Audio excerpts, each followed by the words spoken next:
Welcome to the Midnight Entrepreneur. I'm your host, Easton Bennett, alongside my fellow co-host, Tyler Sinden. We are both entrepreneurs who are learning, growing, and building our own businesses. Our goal is to share our experience and knowledge to help you grow and become a successful entrepreneur. Before we get started, if you have any questions or things you'd like us to cover, you can email us at themidnightentrepreneur@gmail.com. And if you'd really like to join our business Discord, where we talk about wins, business problems, or general questions, shoot us a message and we'll get you in there. Tyler, what's going on? Not too much. One thing that I realized today that, two states out of many have it right. Arizona and Hawaii don't have daylight savings time. Yeah, you just found that out today, huh? I did. Did you know that? I did not know that. But we were having some scheduling issues at the beginning of the day today. What was my text message? What set you off? And then you looked it up or what? No. My uncle went to this fitness place and then he asked them, he's like, what time is it?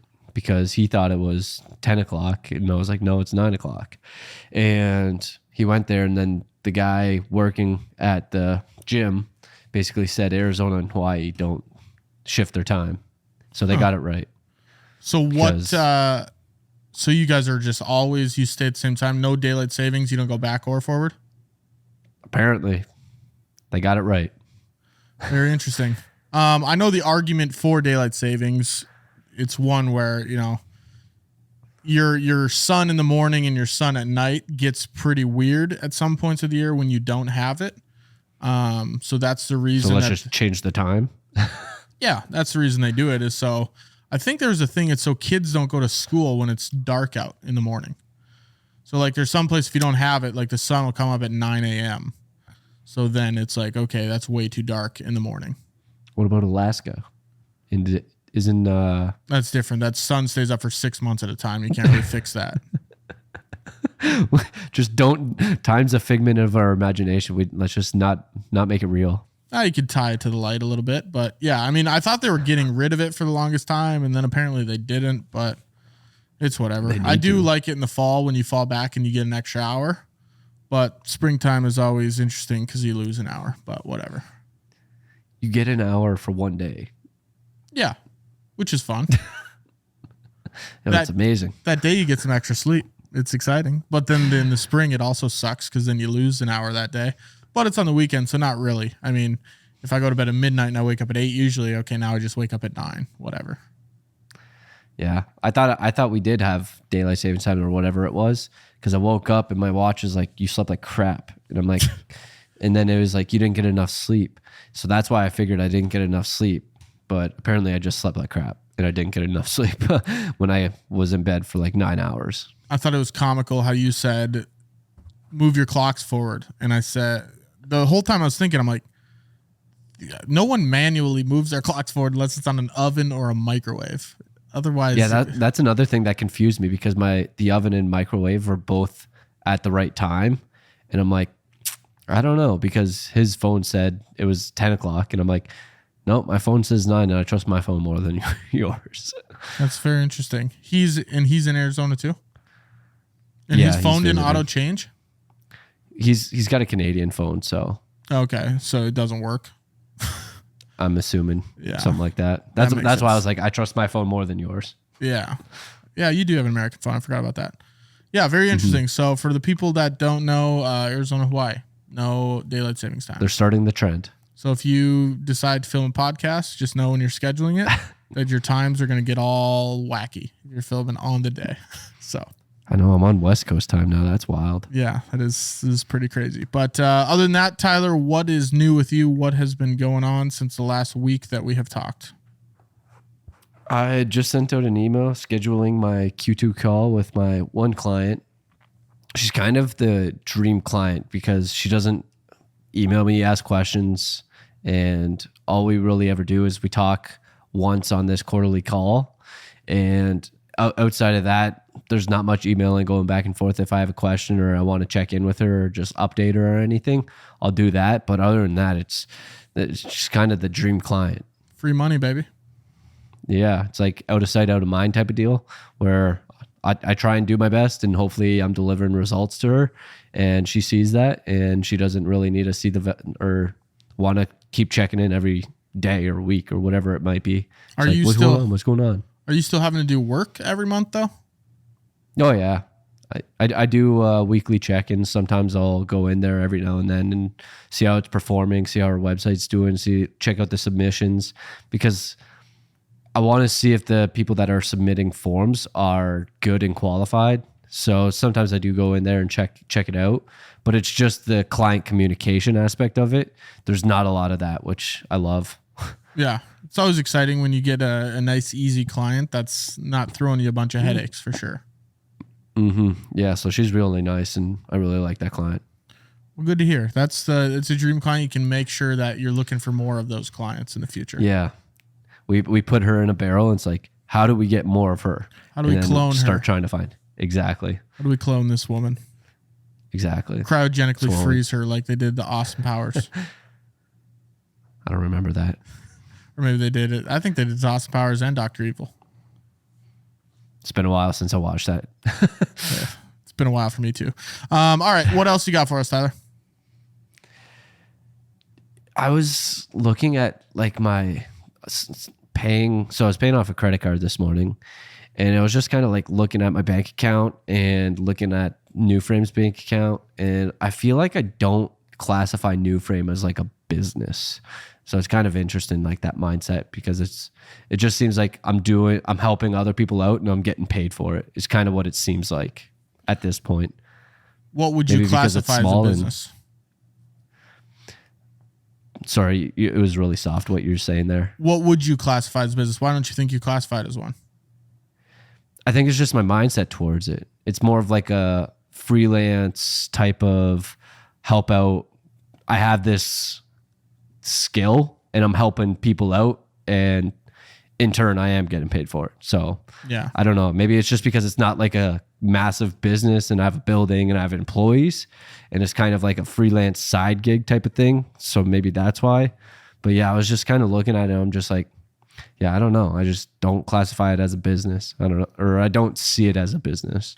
Do you think maybe it's because it's not of the utmost priority? No, I think it's because of what I was saying, where I just don't think that it's like I don't have like an asset. I've been telling you about this where like I want to build an asset that actually has like value. So I think that's kind of what it is. It's like I don't have a building, I don't have an office, and it's just kind of like a side gig, freelance hustle type of thing, where it's not like, I don't know. Yeah. I agree. I just maybe I don't see like the direction of it and like the vision of getting it into a quote unquote business. Yeah, you can take that general quote unquote agency route where, you know, you might start as a freelancer and then eventually you have people that are helping you do what you do. And then you do have an office, but you know, when you start on the beginning, it's going to feel a lot like freelance, I think, but I could see how you feel just like you're freelancing, like a side gig. Mm-hmm. Yeah, I'm looking at my camera and I'm like covering right here up and it looks like I'm kind of naked on your screen. Good Lord. Tyler's not naked. Doesn't for it? people watching. I don't know. I wasn't looking like at your package. These really short shorts. Yeah, I know. It just doesn't look like I have shorts on. They're so short. You got the 1980s NBA shorts. Hell yeah. There we go. It's the new style. It's a little bit better. There we go. Well, what do you think you have like a reason? Like, what do you want? Do you want to change that? No, it was just kind of a thought that I had this morning when I was paying my bills or my credit card off this morning. I was just like, it was an interesting thought that I had. It was just, because like I see it going up and every now and then whenever I do get paid and it's like, yeah, I get more money. But it was just like, I don't know. I just don't, it's just kind of a paycheck. You know, we've talked about this before where we just created a job for ourselves and it just kind of seems like another job for me. You got to get out. You got to get out of that. You got to build something there so it isn't a job for you. Yeah. We'll get there eventually. I'm curious to see what it looks like after your Ironman, because obviously that's priority number one for you right now. What your outlook is going to be after that. Maybe we'll circle Just back then. quit everything. Travel the world. We'll see. I'd Do some love backpacking. I'd love for you to do that, but I don't know if you will. Maybe. Who knows? I got to keep the podcast going. Well, we got a business podcast. You got to start doing some business. That's true. That's true. I'll work on something. We'll give What's going on with you? We'll give you till July. So not a whole lot. Full week ahead. No shoots until Friday, Saturday, Sunday. We're filming a tournament, Olympic hockey, sled hockey tournament this weekend. So excited for a week where I don't have to shoot anything, and I can work on the business, get a couple projects wrapped up. Also had a conversation with one of my retainer clients last week that they're super excited. They're getting a ton of referrals from other doctors and from people, their actual patients and everything. So they're super excited about that. And I was a little bit worried because this is one of the clients that have been a little bit behind on getting their content to them, but they didn't seem to care all that much. So that was a nice little weight lifted off my shoulders, and they're excited about what to do in the future. I know I pitched a podcast, and they're like, oh yeah, do we do that once this retainer's over, or what should we do? And I said, I'll put together pretty much a proposal of what I think you guys should do. And then we'll go from there. So getting that conversation rolling, which is good. And then the last thing, lead magnet, I completed that and got everything set up to get that rocking and rolling, and got a little bit of a drip campaign done, which is exciting. I'm enjoying working on that. It doesn't really feel like work. I know a lot of times when I was setting that up, hours would go by and I'm like, oh shit, it's already 4:00 in the afternoon or whatever it might be. So, if you guys want that lead magnet and you want to, have me start bothering the shit out of you with emails, I don't even know what the link is, but maybe we'll put it in the description. If it's there, awesome. Go click it. If it's not, then I forgot and you don't get the free lead magnet. Actually, I think it's bennettcreativemedia.com/free content idea guide. If it doesn't take you there, then sorry. If it does, then congratulations. But yeah, that's what's going on my end. Yeah, you can just get it and just check out your funnel and drip campaign to see exactly what you do and maybe potentially give ideas out to other people. But I know you were mentioning at the same time that you've been enjoying a lot of the working on the business as opposed to working in the business recently this past week when you were asking me about your funnels and your emails and stuff like that. So that's really good that you're working on that stuff and enjoying it. Yeah, it's good. It's getting to the point where, again, like we were mentioning earlier, you remove I've created a job for myself, and hopefully you start to create an actual business, something that feels like a business. I was having an editor work for me that week, and then he got strep throat after one day. So he didn't work past one day. But the day he was over there, he was looking a little sickly. I'm like, I don't even know if he should have came today. But yeah, that kind of sucks. But it is good getting projects edited while you are not editing them. So that's exciting. And we're going to get that editor hired sooner rather than later, hopefully.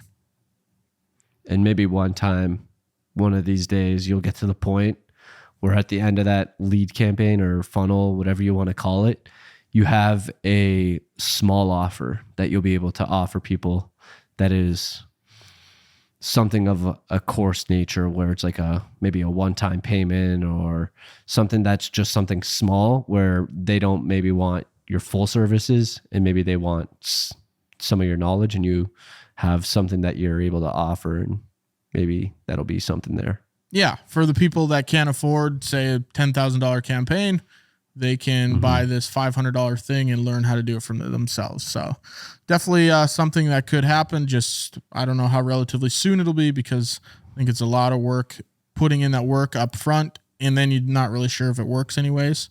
So I think collecting those people, and if we start to get some feedback that's like, oh, I want to learn more, I want to do this, I want to do this, then the course might be in the cards.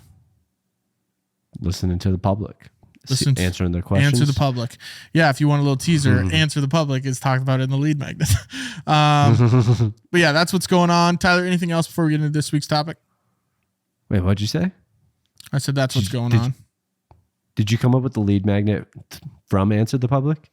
No, that's part of the lead magnet, talks about using Answer the Public. Oh, okay, yeah. Cool. The lead magnet is on generating content ideas. Just because that's one thing a lot of my clients said that are on specifically the social media retainer where we create monthly content. They're like, oh, we're running out of ideas. We don't know what to talk about. So I've got that in a few times. I'm like, you know what? Here's exactly how I do it. So you can do it too. So hopefully it helps some people. Tyler, I know you struggle with ideas sometimes. Maybe you should download it. Give me your email, bitch.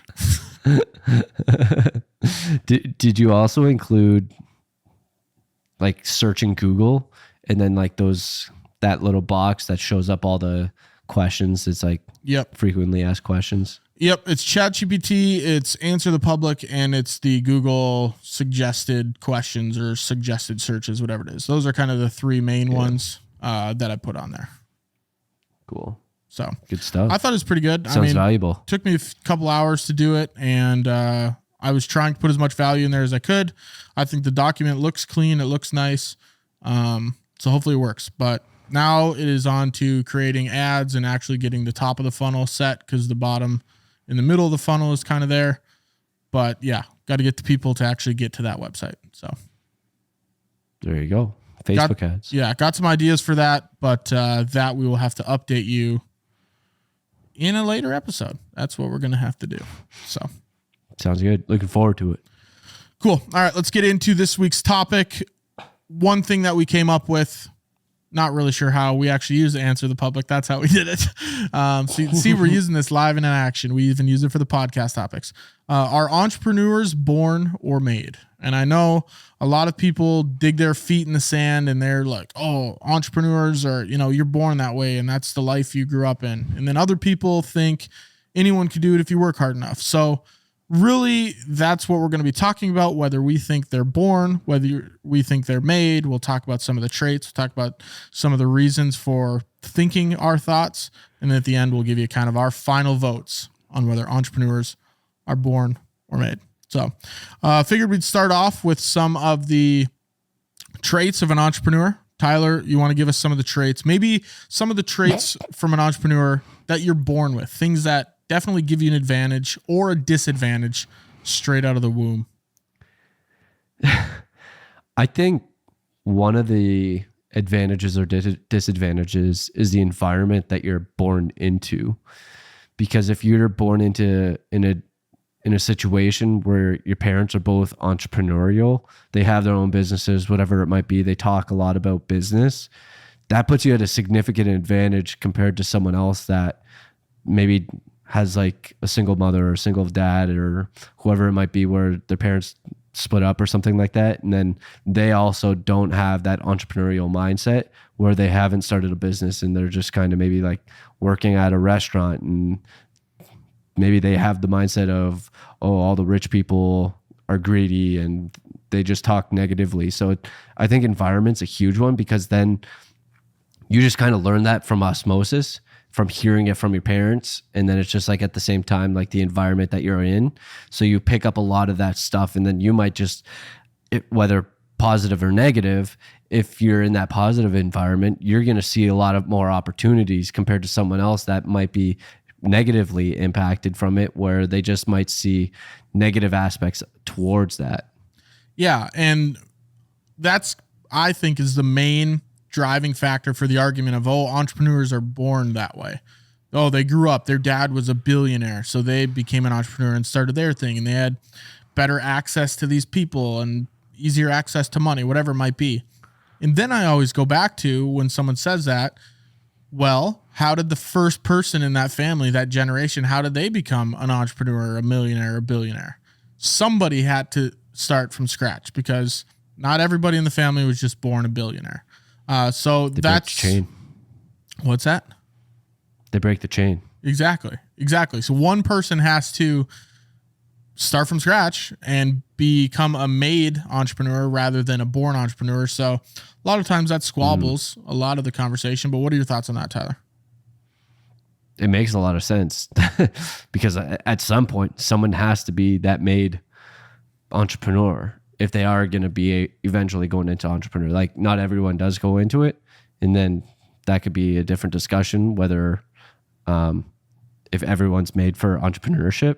But I think at one point or another, there is that one person that gets made into it. And you always hear like the stories of Gary Vee, where it's like, yeah, I grew up selling lemonade, and then I grew up trading baseball cards, and then I grew up doing all this stuff. And it's like, okay. So it's like you're kind of made for it, and you were born, or no, you're born with it. And then like that's who you are. But then you hear about like all the other stories where it's like, yeah, no, I was never really that good. I was always like a good student, did everything well. And then I went, got a good job. And then they might have seen something in the market where it's like, oh, I got to fill this void. And then they become that made entrepreneur because they see that gap in the market and they try and fill it. And I don't think you can view it as a black and white, right? Because there's stories for both of them. There's stories where someone might have worked 40 years in a job that, you know, they were just working a 9 to 5. And then one day, like Tyler said, they found a gap in the market and boom, now they're an entrepreneur. And they maybe never thought, hey, I'm going to be an entrepreneur, but now they are. So some people are born. Who I think's some a people are good example of that? Who? Oh man, what's his name? You keep talking. I think my camera might have died, the monitor, so I'm going to flip that, but you keep talking. I'm trying to think of his name, but all I can think of is his business. The Colonel. Oh, fuck. I don't know his name. KFC. That's what. Do you know his name? Can you tell me through your AirPods? I can tell you through the AirPods. Yes, it is the Colonel. For the people that are watching, What's you his might name? have Oh, Colonel Sanders. Colonel Sanders. Yeah, Colonel Peanuts. Sanders. Yeah. So I think he's a great example of it because I think he was just kind of, I don't know what he did before, but all I know is that he had his signature recipe, and I think he was doing it for years, and he never really quote unquote monetized it. And then he got to the point, I think, where people maybe convinced him into it and said, you got to make this into like a recipe. And then all of a sudden, guy's like 65 years old, and all of a sudden has one of the best fast food chicken places in the world. Yeah. And that's where, you know, there's so many stories. I think the argument, or not the argument, but the thought process, and even Steve Walton, is that the guy who started Walmart? Maybe, Something sure. like that. Let's go with it. Yeah. Steve Walton, he started Walmart when he was, I want to say 44 years old. No way. Really? Something old. Yeah. Let me look it up here. Wow. So it's I didn't know that. I just know they started really small in Arkansas, and it was just, you know, your family neighborhood market, and then they just grew it. Sam Walton. Okay, yeah. So it was Sam Walton, and he started in 1962. At what age? Yeah, I'm trying to find. He was born in 1918, and they started in 62. So what's that make him? 40 something? 50? I don't know. 54 maybe? Quick math, 40 something. I don't know. Yeah, so that's we're not mathematicians. Yeah, no, this is not a math podcast. That's the on the fly research that we're doing right here. But math is a good skill to have if you are an entrepreneur, because like there is a lot of the financial aspects of it that you do need to. You don't need to know like this quick math like that we're going over, but having that knowledge is just good to know, because like you got to know your numbers. You got to know like what your revenue is, what your cost per product is, some of the different marketing numbers as well. But it's just good to know some of the financials as well. Yeah. And while Tyler saved me with a riff, I just confirmed that he was 44 years old in Rogers, Arkansas is where he started Walmart. So boom, confirmed. Yeah. I knew it was in Arkansas, and that's all I knew it was like a small little shop. And I think he just had really good service, and it was like that local. South Park did an episode on this where they talk about it, where it's like, you got to support local, you got to support small, whatever, and avoid like those big Walmarts, because like they just keep coming to town. So like they end up supporting like the small local guy, and the small local guy ends up becoming the next Walmart. And then it's like, now we can't support him anymore. And then they go back, and it's just a vicious cycle of always supporting that small person. And then they end up growing and becoming like massive. And then it's like, we can't support him anymore. I like South Park has good takes on like modern everyday political things that are going on. Do enjoy good. I think South Park's episode. like one of the greatest shows out there. It is, and they've been going on for quite some time too. There's a reason.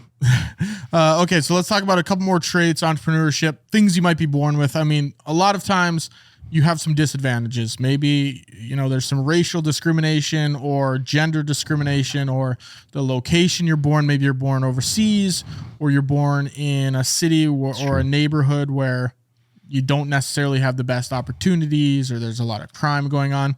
Those are definitely things that are disadvantages where someone that's maybe quote unquote born into entrepreneurship might have it easier because they were born in, New York City and their parents own a business there and they have unlimited access to funds and, they're a 25-year-old white male, just the perfect person for quote unquote entrepreneurship, whatever it might be.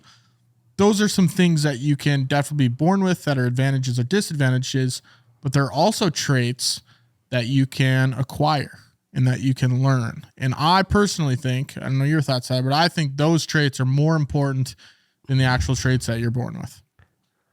I think a lot of what you said, and I think it'll come into some of the stuff that you can acquire, but at the same time, I think a lot of what you were saying there revolves around the environment that you're put into.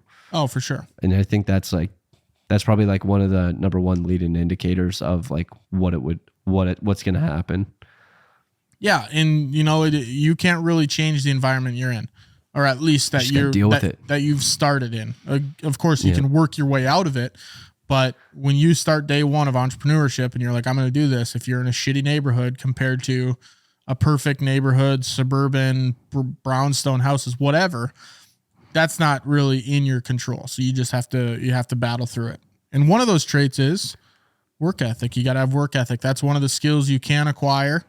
Some people are born with a little bit better work ethic, of course, but that is one of the skills that you can train yourself to work harder than you usually are. If you're a lazy person, stop being a lazy person. Simple as that. Yeah, exactly. I don't know what else to say. I think another one that's similar to that is discipline. And I think that can also be built up into just, saying no to certain things. And then that in turn turns into like discipline. Like say someone offers you like cake or something like that. And then you just say no, you're building that discipline muscle. And then maybe it's like making your bed in the morning. It's like, okay, now you're building that discipline muscle. And then I think you keep building it over time. So it doesn't have to be like this massive step into like a discipline, say like I have to start this business and I have to have the discipline to work 10 hours a day. You can start small and just build that discipline muscle up. Yeah. And discipline is another big one where, again, that's not something you're born with. It is something that takes consistency over time to get. And that's what a lot of these traits are, is you have to keep working that muscle, like Tyler said. Another really big one that I like is knowledge. Everyone, well, maybe not everyone, maybe it's easier for some other people, but everyone has the same access to knowledge. If you can get on the internet, you can have whatever knowledge you need. I would say everyone. Most people, I'd say though. And if you can't get the Americans, sure. Yeah. I can't imagine we have many foreign listeners here, but maybe one day. But knowledge, read a book, consume some YouTube videos, get a course. And if you're like, oh, I can't afford a book, go to the library. Can't afford the library, talk to someone that has some business books for you. There's always ways around it, but knowledge is one of the biggest things that the more you teach yourself, the more you learn, the easier it is to be in that same playing field as the people that might already have that advantage. Maybe they're born into an environment where they learn that material from their parents rather than having to read about it. So really, as much knowledge as you can get, meet mentors, consume courses, read books, whatever it might be, that's just going to get you one step closer to being a quote unquote entrepreneur. So I think I just said this, but I think a lot of this stuff does relate back to environment, because sure, I think a lot of the knowledge that you do gain does come from your parents, but at the same time, like you were saying, there is a lot of stuff that is external. Like you can go on YouTube, you can read books, you can go to the library, you can maybe network with people and learn from other people. So I think environment plays such a huge role now that I'm thinking about it. And at the same time, you can always break those habits, because even though you grew up in this environment and then maybe it's leading you down this way, but you want to go that way, it's just breaking those habits and coming into something else. And I think risk taking is something that is also something there where you have to be willing to take risks to be an entrepreneur. And I don't think you have to take like the massive risks. It can be like calculated risks. It's like, I've heard before where you want to like look at the net positive versus like the net negative, or like is it worth taking that risk? Because like, sure, you can have like a bad, like maybe it's going to be like 1,000 upside. And maybe if there's like 100, I think it depends on how far like the risk is. Is it like there's a huge risk and little upside? You probably don't want to take it. Or is there a lot of upside and little risk, and then you just kind of want to take calculated risks? Yeah, and risk taking, I always wonder how that one you can acquire, because some people are born just riskier. They're willing to take more risk. Mm-hmm. How do you think you train that risk muscle?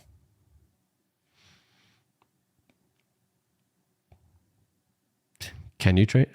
I don't know. Because I know some people that aren't risk takers that are entrepreneurs, where like I think you got it's just got to be calculated, I think, at the same time, because like some people might be willing to take more highly risky ventures compared to others, and they might go up and down a lot more compared to someone else that's not as risky. I think it's like similar to like when you go to the bank and you ask for some mutual funds, and it's like, okay, you can see the line going up and it's not that risky, but you take the other path. It's like, you go really risky, but you can also have really big downfalls. So I think it just comes back to the person, and it's just, I think you got to at least be able to be willing to take risks, even if it's not a big risk. Yeah. And now that I think about it, I don't know how much risk taking you really need in entrepreneurship. You can do it pretty risk free. It might take you a little bit longer. Some of the volatile graphs, if you're looking at them, those might be really good and they might be really bad at sometimes. So that's the really big risk takers. But there's a way to be an entrepreneur where you take things slow, you don't take huge risks, you maybe go the long route, whereas the person taking a lot of risks, maybe they find a shortcut here and there because they were willing to risk it all for that shortcut. But that kind of leads us into the next one, is whether you're the risk taker that's going way up, way down, way up, way down, or the person that's not taking many risks on more of a straight line. You need to have resilience and drive throughout both of it, because even if you aren't the person taking huge risks, there's going to be times when things are at that bottom part of the hills and valleys, I guess you could say. And you need to be resilient enough to push through those times. But if you're one of those people that does take huge risks, you maybe have to be a little bit more resilient, because your lows are going to be even lower than the other person. I think that helps you become a more resilient person when you do have those really low lows, and then you come out of those lows, because you just kind of go back up, and then it's like, I've already been here. And then like maybe it just goes lower, and then it comes back up. And then I think a lot of it's building that. This would be a resilient muscle. So I think all these are kind of like muscles where you're just kind of flexing them and shaping them into become something bigger and better. So I think a lot of it is just, a lot does come back to like reps, where it's like, you got to have reps taking, like getting rejected. You got to have reps being at your lows. But at the same time, one thing that I heard is like, you got to experience the lows to experience the highs. Oh yeah. Because if you never experience the highs or lows, you're not going to know what the highs are. So yeah, I think it's like a give and take. Yeah. And it just goes back to how much risk you want to take. Are your lows going to be really, really bad? Well, your highs are probably going to be really, really awesome too. So the more risk you take, the higher those be on top of the world. Yeah. The higher those swings are. Passion is another big thing. I think anyone can learn passion. And that's not really something you have to learn. I think once you find what you're passionate about, it just comes naturally. What are your thoughts on that, Tyler? So I think this one comes to like, if you find like something that you're passionate about, where it's like, maybe for me, I create like a product that I truly believe in that can make someone better, you're going to be a lot more willing to like go out there and try and get that to other people, because you're like, this is going to make your life this much better. Like you have that product or service that you're so passionate about that you know it's going to impact people's lives positively, that you have that passion to like want to go out there and sell it. And like, I think that's going to be like a driving factor to help you be more driven, because like you're so passionate about like this thing that you created. Like maybe it's I just bought some electrolyte salt mix. Maybe it's like something that's like something extremely great that's better than anything on the market. And it's like you have the best product down there and you're just truly passionate about that, and that you're more willing to like go out there and be like, try and spread the word with that.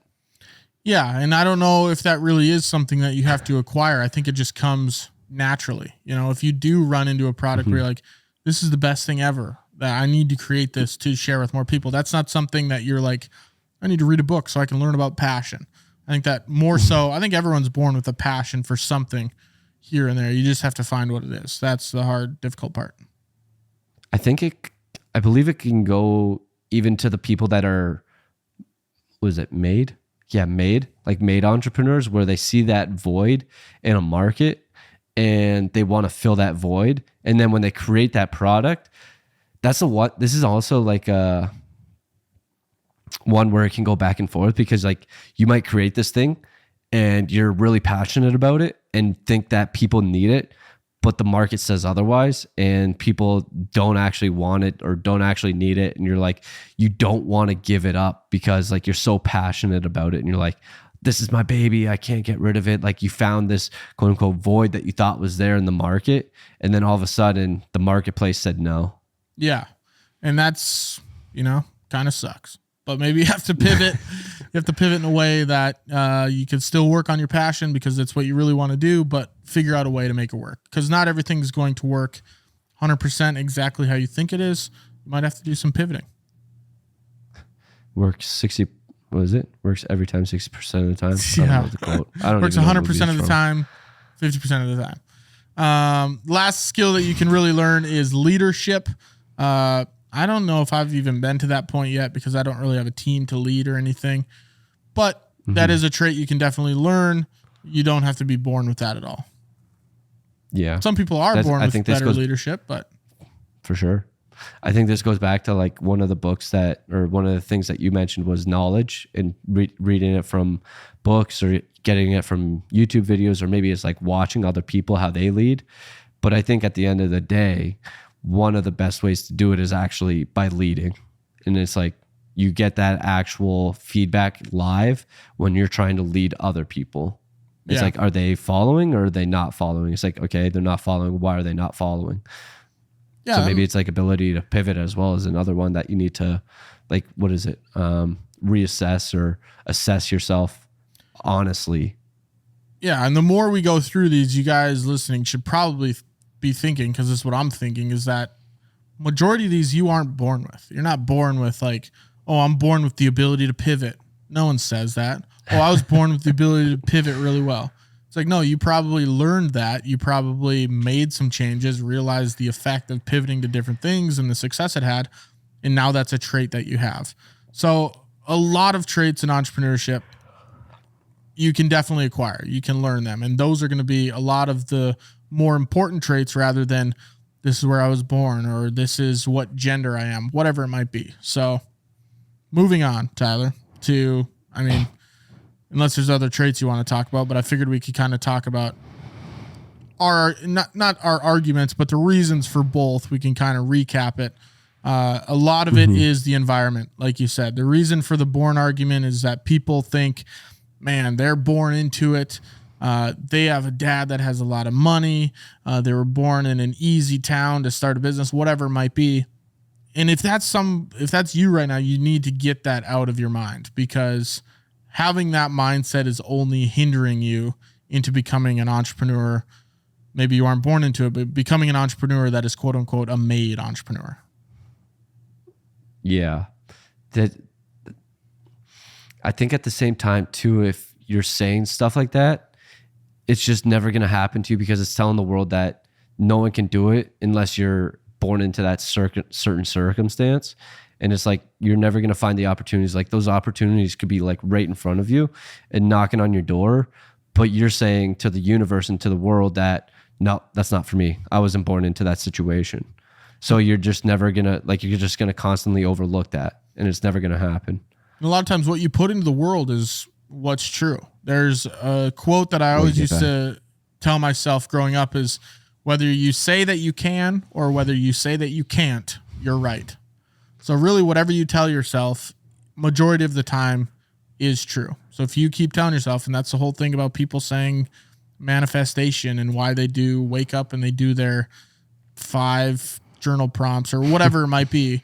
That's the reason behind it, is because if you say, I'm an entrepreneur, I'm a leader, whatever it might be, if you say it enough times, eventually it's going to become true.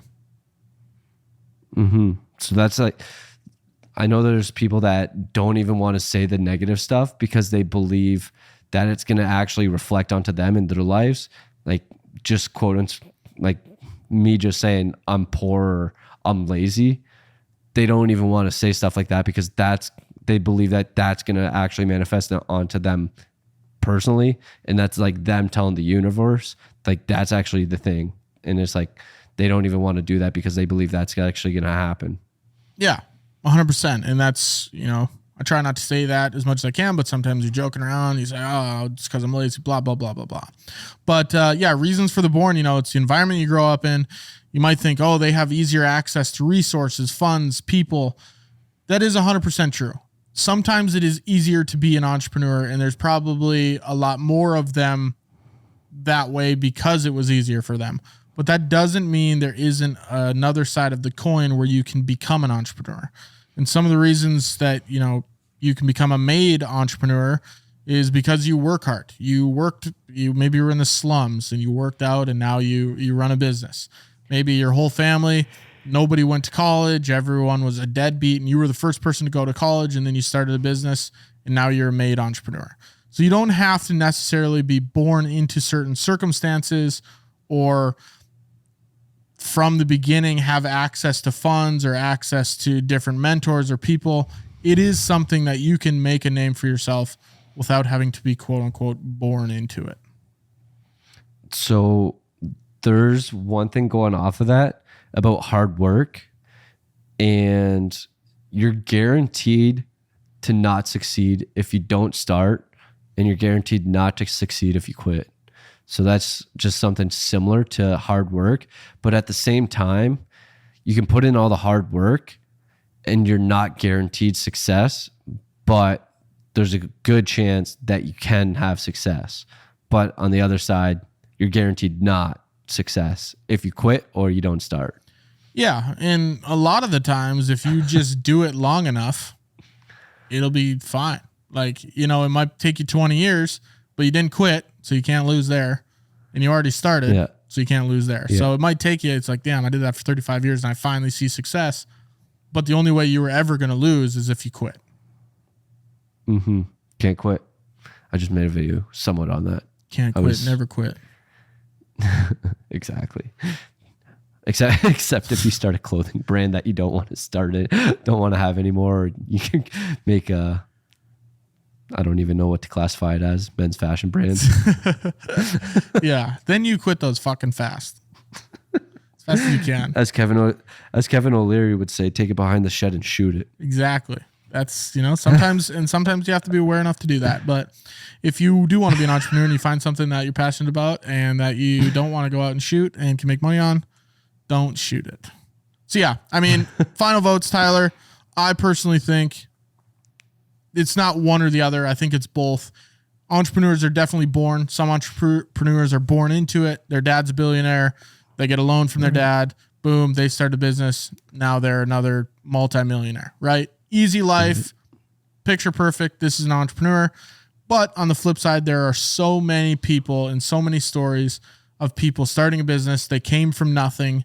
They pulled up their bootstraps, is what people like to say, and they created something from scratch. So it's not one or the other. It's not black or white. It's in that gray area of it doesn't matter what environment you're born into, you can become an entrepreneur and be successful. The best marketing slogan or campaign, the American dream. The American dream. Buy a house. Get locked into that for 30 years. So when I first started at Builder Funnel, they kind of talked about the American dream, And I found out that a lot of people see the American dream as something different. Like it from person to person, like everyone views it differently, which was pretty interesting. Yeah. But I think a lot of those people that are, say, born into those situations where their parents are billionaires, millionaires, whatever it might be, they have a lot of those insecurities that people just think that they only got there because of their parents. It's like, oh, he didn't work hard. Oh, he had resources, so he was able to get there. So they're really insecure about a lot of that stuff, which makes them probably work even harder. Some of them. I know some of them, they just live off of it. Yeah. And some of, you can't judge the whole entire story based on one specific case. Everyone's case is different. Someone might be born to a billionaire dad, but he doesn't give him fuck all for money, doesn't give him access, resources, and he has to make a name for himself. Whereas others might get all the money from their dad and they live off of that, and boom, they're an entrepreneur and they haven't done anything their whole life. So it's really, there's so many different stories out there. You can't peg them all as one. But if you're like, man, I can't be an entrepreneur because I wasn't born into it, you sure as shit can. Me and Tyler weren't born into it. And look at us, just thriving entrepreneurs. Well, as you would say, if you say that, you're right. Yeah. Yeah. Whether you say you can or whether you say you can't. You're right. So it's funny that, so I put this, and it's funny because you also said it earlier, where at one point someone broke the cycle and they were made into an entrepreneur. Like they were that first one. So that's kind of what I put, where anyone could be a made entrepreneur, that they just get into it. But at the same time, if you're born into it, I think you're at an advantage. But take advantage of your advantage. Exactly. But at the same time, I think anyone can be an entrepreneur. You can be made into it. You can be born into it. I think probably some of the best are made into it because they find that void in the market and they fill it. And they usually have like a really good product or service. Yeah. So there it is. If you're born into it, good for you. If not, keep working to be the person that breaks the streak. And then you can have all of your offspring born into it. It'll be lovely. And then the third person completely ruins it, as the saying goes. Exactly. Every third generation just shits it down their leg. Tyler, anything else on made versus born entrepreneurship? I don't think so. Let's get into this week's business idea. Ticket view. This one's really up in the air. I'm not really sure what this would be good for, but I was talking to a couple people, and we were talking about a play. And there's a play that was going on in the park this summer, which it's a public park, so anyone can go to the park and technically watch what's going on stage. But is there a way to sell tickets for it, where maybe you put up like a big wall, some sort of filter, something where the play is going on behind it, and then you can go pay $5 and they give you like glasses that let you see through it. Or it lets you something where you could take public spaces. Maybe you could do it on the sidewalk, Like let's say you're in Vegas and they've got all these street performers, right? You see a little glimpse of it. They tease you a little bit and they say, hey, for $5, we'll give you this. You can see what's going on right now. And then you're like, oh shit. And then you put these glasses on and then you're like, oh my God, what the hell's going on? So then other people walking by, they're like, what are all these people looking at? They're literally looking at nothing. And then the person comes up, they say, get these glasses. You can see what they're looking at. So I don't know how it would really work or what they would be looking at. And the resale of the glasses would be good, or just handing it off. Like you can't be able to just buy it for $5 and turn it and give it to this person. So I don't know. I don't really even know what the business is, but it was an interesting idea I had, or interesting thought. You know what it makes me think of? It makes me think of VR goggles. Yeah. And then they're like not actually there. It's like, here, put these on and you can watch this band perform live. Yeah. And maybe they're just like in their studio, and then it's like you could be anywhere in the world and you can watch it. And it's just like, here, put these on and you can watch it. So and that's what it made me think of. And maybe I think it's maybe the fascination of like people being surrounded together, because you can set up a booth and be like, come into our booth and put on these VR goggles, and then all of a sudden you're sitting there and, you know, Michael Jackson's singing in front of you. But the cool part of it comes into play where I'm walking on the street and there's people just like circled around, and maybe I put on these glasses and I look, and his, you know, guitarist is standing right there in front of me. The drum set is sitting over there, and then he's standing right here, where it looks like they're on the street performing in front of me. Because if it's like, oh, it transports me into a concert venue, then who gives a shit? I like it if like I'm looking to my left and I can see Joe Schmo over here. He's looking at this fake concert going on in front of our face, and we're all sitting here cheering together. But man, would it look weird if you didn't have the glasses and you walked past a group of people and they were cheering for nothing. They're just cheering Would at the air. the band even be able to hear? Would the band be able to hear? Yeah.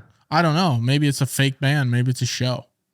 It's an AI band Yeah, could be. recorded. But maybe it's just a comedian, you know? Okay. I don't know how, I mean, yeah, they could probably have, you know, maybe there's a magician and he's just in a studio somewhere, and they have speakers of, you know, where all these people are gathered around. They got a couple microphones, and that stream automatically goes to this guy's studio that he's doing magic in. But why do you need to be somewhere if it's just like they're not actually there in front of you? What do you mean? Or, who needs to be 'cause there? you're Like the making magician or the people? yeah, magician. Well, the magician, maybe he's like, okay, I want to do Vegas here, and then I want to get some people in Chicago, and I want to get some people in, and then you don't have to travel. But why do people got to line up on the streets to watch this? They It aren't. seems like they could It's just watch it from their house. but it's like a walk past thing. So this is like a get the consumer. Like if you're in Times Square in New York, it's like I'm not. That's a little different. No, it's If not. you're walking It's down same the as street Vegas. in Minot, North Dakota. Well, it wouldn't be for a place like that. It'd be for like big cities where groups of people walk by, you know? So like, that's why I use Vegas as an example. They have a lot of So street just performers. congested the traffic. Well, it's congested anyways in some of these big cities. I think it would be worse if they're just standing there. Would it be worse? I don't know. They are just standing there. In New York Yeah, and in that's Vegas. what I'm saying. People just stand there? Yeah, in groups, and then they watch whatever's happening. Oh, that's like a live performance, though. Yeah, so it'd be a live performance, but not live, you know? You charge them to be like, what are these people? It's you play on the people's curiosity. Because if I'm walking down Vegas. So then you're going to have like a manager there that hands out the glasses. Potentially. Or maybe it's like a kiosk and you fucking put $5 in and the thing squirts out. I don't know. But let's say it plays on people's curiosities, because let's say you're walking down the They're sidewalk. staring at nothing. Shut up and let me talk. You're walking down the sidewalk and you see 10 people and they're all in like a half moon and they're like, oh my gosh, wow. And you see them and they're like, what the fuck are they looking at? They have glasses on, but they're not looking at, there's nothing on the street they're looking at. And like, how do I do this? So then you're curious. You're like, I want to see what they're looking at. So then you put $5 in, you get glasses, you put them on, you go stand next to those people. And you're like, holy shit, Michael Jackson's in front of me singing on the sidewalk, whatever it might be. So then boom, now you got 11 people. Another person walks by and they're like, holy, there's 11 people. All of a sudden you got 50 people circling around this dance performer or whatever it might be. Yeah. Just seems like a VR. Yeah, it People probably walking around is. with the Apple little Vision Pro, whatever it is. Yeah, but you need to shrink it down small enough where you don't have to give them like, here's a full Apple Vision $5,000 thing. That's Google why I was Glass. thinking it's got to be something. It's almost like 3D glasses when you go to the movies. Like I can't see the 3D unless I have the glasses on. So maybe you can't see what's happening unless you have these glasses on. Mm-hmm. I don't know how it'd work. I didn't put much thought into it, but I'm glad we workshopped it there. Ticket View, that's what it's called. Look for it. Coming to city near you. Yeah, that'll be a good one. Coming soon to a sidewalk near you. Yeah, exactly. Just keep your eyes up. See if people are looking at nothing. You might see it. Ticket View. All right. You know what happened. Tyler, anything else? No. Cool. That's episode 79 of The Midnight Entrepreneur. If you have any questions you'd like us to cover or answer, email us at themidnightentrepreneur@gmail.com. And if you found value in this content or found this entertaining, share this with a friend or post it on your story. And if you really enjoyed the show, we'd love a rating and a review wherever you're listening.